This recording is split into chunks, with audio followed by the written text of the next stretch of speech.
Welcome once again to our YouTube channel. आज हम परीक्षा की दृष्टि से एक महत्वपूर्ण विषय डायरेक्ट से इनडायरेक्ट में बदलना पर वीडियो लेके आए हैं। ये वीडियो देखने के बाद आप किसी भी डायरेक्ट को इनडायरेक्ट में बदल देंगे। ऐसा कोई स्पीच आपके प्रॉब्लम नहीं कर पाएगा अगर आप इसको पूरा देख लेते हैं। तो चलिए सीधा चलते हैं डायरेक्ट से इनडायरेक्ट बदलने वाले वीडियो में। आइए, direct speech and indirect speech. जैसा कि हम जानते हैं कि डायरेक्ट स्पीच हो या इनडायरेक्ट स्पीच हो, इन इसके दो पार्ट होते हैं। एक रिपोर्टिंग पार्ट होता है और दूसरा होता है रिपोर्टेड पार्ट।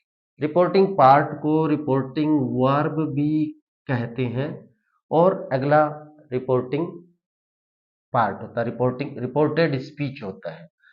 रिपोर्टिंग पार्ट में सब्जेक्ट रिपोर्टिंग पार्ट में subject plus verb plus object होता है और कभी कभी सब्जेक्ट प्लस केवल वर्ब होती है।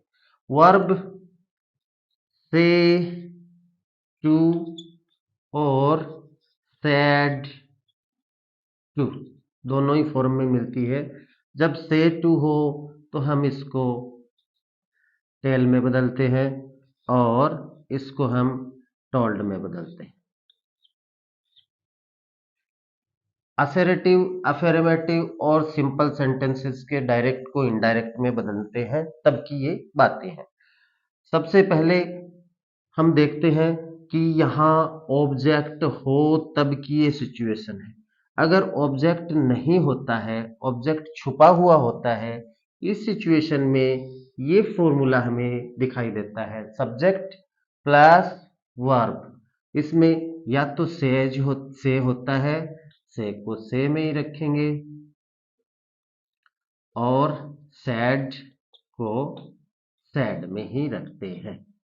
ऐसी स्थिति में बदलाव नहीं होते हैं। चलिए, इसमें जो होने वाले महत्वपूर्ण बदलाव हैं उन बदलावों के बारे में हम बातें कर लेते हैं।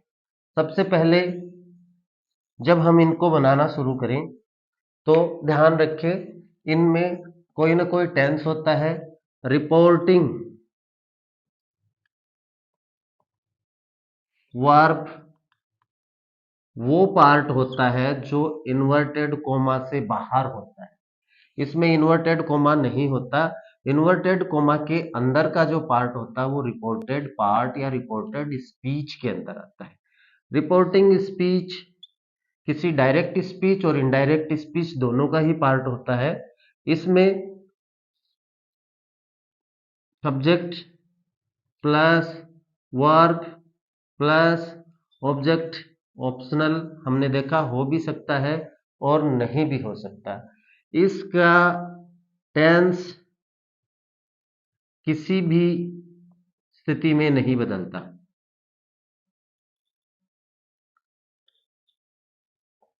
किसी भी स्थिति में नहीं बदलता। ये जिस भी टेंस में है उसी के हिसाब से रहता है। अब यहां कंडीशंस आती है। अगर रिपोर्टिंग वर्ब या रिपोर्टिंग पार्ट प्रेजेंट या फ्यूचर टेंस में हो तो हम देखेंगे तो रिपोर्टेड जो पार्ट है, रिपोर्टेड पार्ट में भी सब्जेक्ट वर्ब और ऑब्जेक्ट इसी फॉर्मूले पे कोई सेंटेंस का निर्माण होता है। उस सेंटेंस का टेंस चेंज नहीं होता है। टेंस में नो चेंज।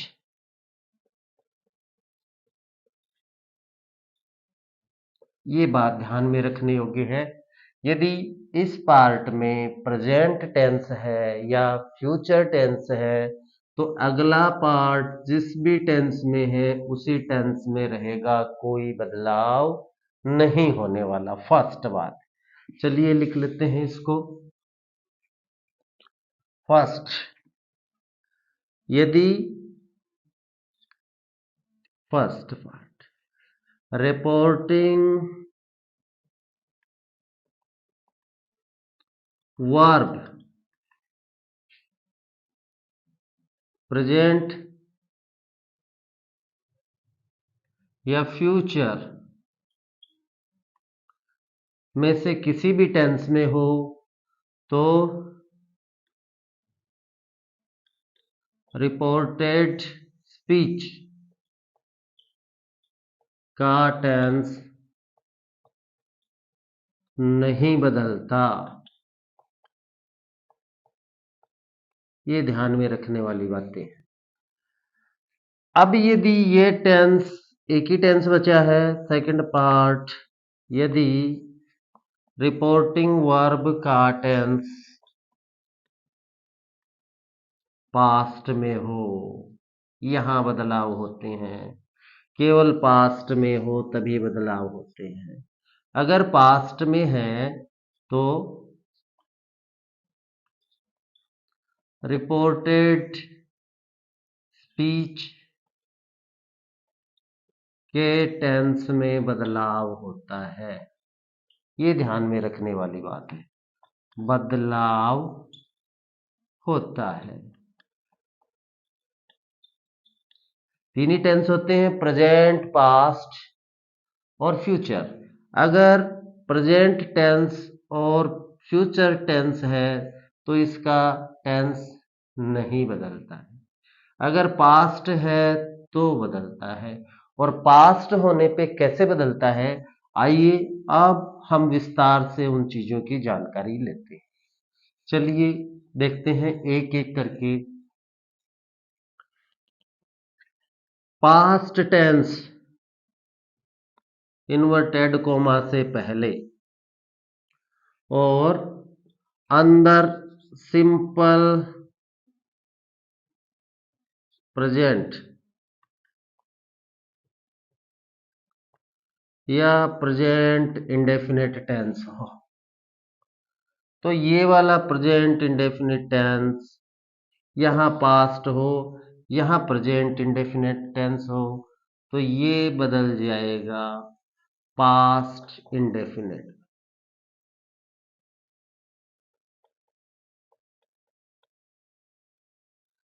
या यूं समझ लीजिए, वर्ब की फर्स्ट फॉर्म कन्वर्ट हो जाएगी वर्ब की सेकंड फॉर्म।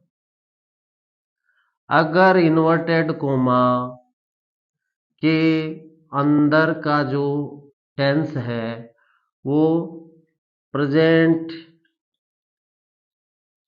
कंटिन्यूअस है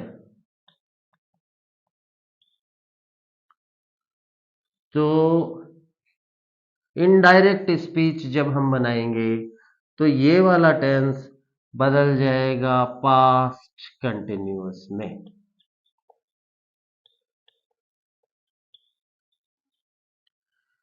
या आप ऐसे समझिए, एज, एम और आर हमारे बदल जाएंगे वाज और वर में। ओके। थर्ड, अगर प्रेजेंट परफेक्ट में है, या यूं समझिए हैज और हैव है, तो ये बदल जाएंगे पास्ट परफेक्ट। या आप इस तरह से देख लीजिए, हैव और हैज बदल जाएंगे हैड में। फोर्थ, अगर ये वाला टेंस इन्वर्टेड कोमा के अंदर का टेंस प्रेजेंट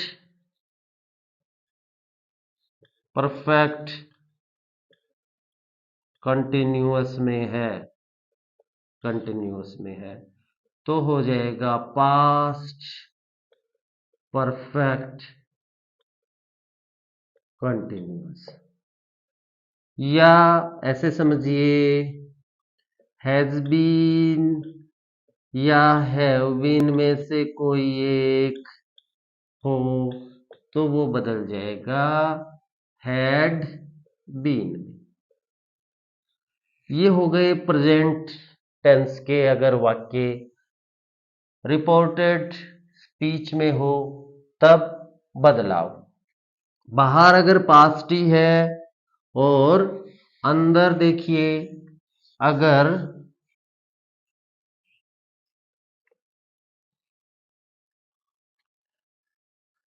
इन्वर्टेड कोमा के अंदर पास्ट इंडेफिनिट है, पास्ट इंडेफिनिट टेंस है, तो ये है, या यूं समझ लीजिए आप वर्ब की सेकंड फॉर्म है तो यह पास्ट परफेक्ट में बदल जाता है।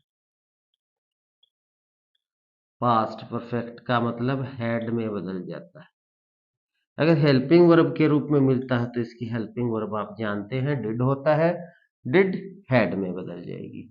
और वर्ब की थर्ड हेड में बदलना वर्ब की थर्ड फॉर्म उसमें होती ही है, हेड कैरी करता है। अगर पास्ट कंटिन्यूअस है, इसको एफ मान लीजिए, इसको ए, पास्ट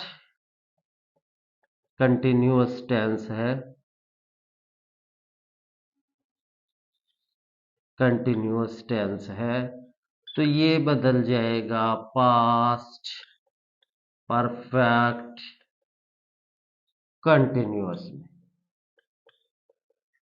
या आप याद कीजिए वाज और वर अगर है तो वो सीधे बदल जाएंगे हैड और बीन में। ये ध्यान में रखने वाली बातें। इसके अलावा हमें मॉडल भी मिल सकते हैं। मॉडल के देख लीजिए, अगर इन्वर्टेड कोमा के अंदर कैन हो, कैन, ये कुड में बदल जाएगा। जी, में हो तो यह माइट में बदल जाएगा। ये याद रखने वाली बातें हैं। सेल शुड में बदल जाएगा। ओके, विल वुड में बदल जाएगा। और मस्ट को हम मस्ट में ही रख सकते हैं या हैड टू में भी बदला जा सकता है। ये महत्वपूर्ण बदलाव होते हैं टेंस में। टेंस में बदलाव को लेकर कुछ एक्सेप्शंस भी हैं, कुछ ऐसे अपवाद भी हैं। वो अपवाद आपको ध्यान में रखने हैं। अपवाद कैसे हो सकते हैं? नंबर एक, सार्वत्रिक सत्य, समस्त दुनिया के सत्य, पूरी दुनिया में सही होने वाले सत्य हैं। यूनिवर्सल ट्रूथ, जैसे पृथ्वी का घूमना,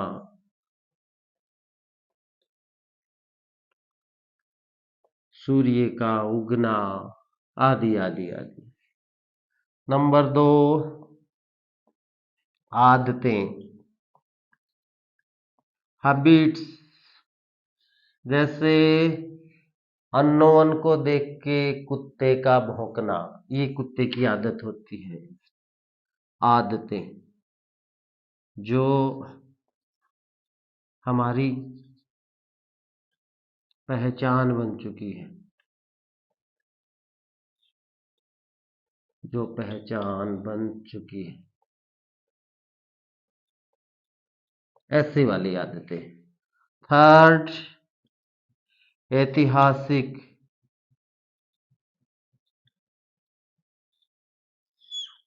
हिस्टोरिकल चीजें।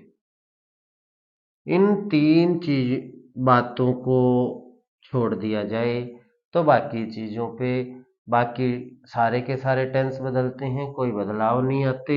यहाँ एक्सेप्शंस होते हैं, इन तीनों पे वो चीज़ें लागू नहीं होती, वो टेंस लागू नहीं होते। ये जैसे भी कही गई है वैसे की वैसे ही रहती है। इनमें सेंटेंसेस, इनके सेंटेंसेज होते हैं उनमें टेंस से संबंधित कोई बदलाव नहीं होते। रिपोर्टिंग पार्ट चाहे प्रेजेंट में हो, चाहे पास्ट में हो, चाहे फ्यूचर में हो, इन तीन कंडीशन में बदलाव नहीं होते। आज हमने टेंस से संबंधित बदलाव देख लिए हैं। ये बदलाव आप याद रखें। जल्दी से डिब्रीफिंग कर लेते हैं। याद रखने के लिए आप ऐसे भी रख सकते हैं, वर्ब की फर्स्ट फॉर्म वर्ब की सेकंड फॉर्म में बदलती है, या प्रेजेंट इंडेफिनेट पास्ट इंडेफिनेट में बदल गया। इज, एम, आर, इसको वाज और वर में बदल देते हैं याद रखने के लिए। हैज और हैव को हैड में बदलते हैं।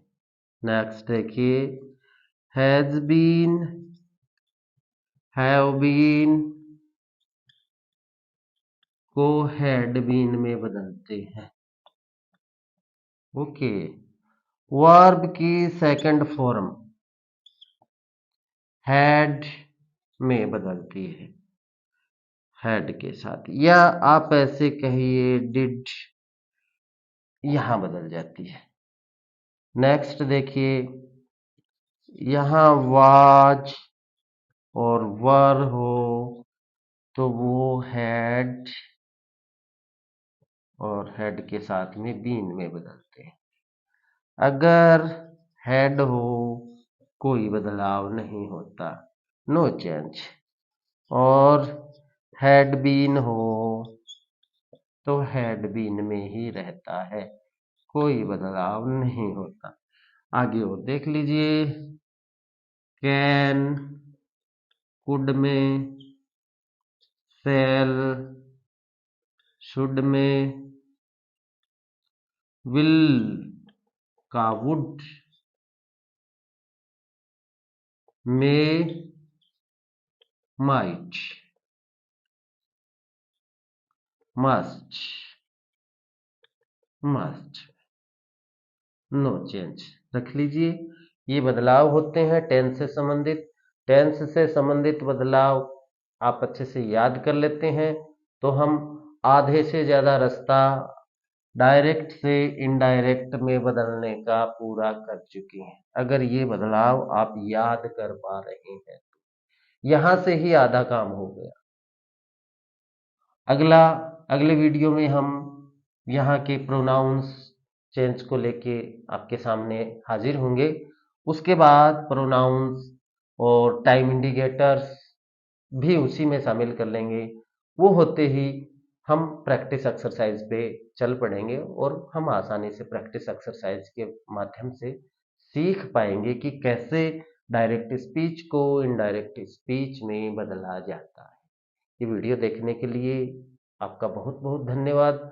अगर ये चीज़ें आपको अच्छी लगी हैं तो वीडियो को लाइक कर दीजिए, शेयर कीजिए, एंड चैनल पे पहली बार है तो सब्सक्राइब कर लीजिए। Thank you.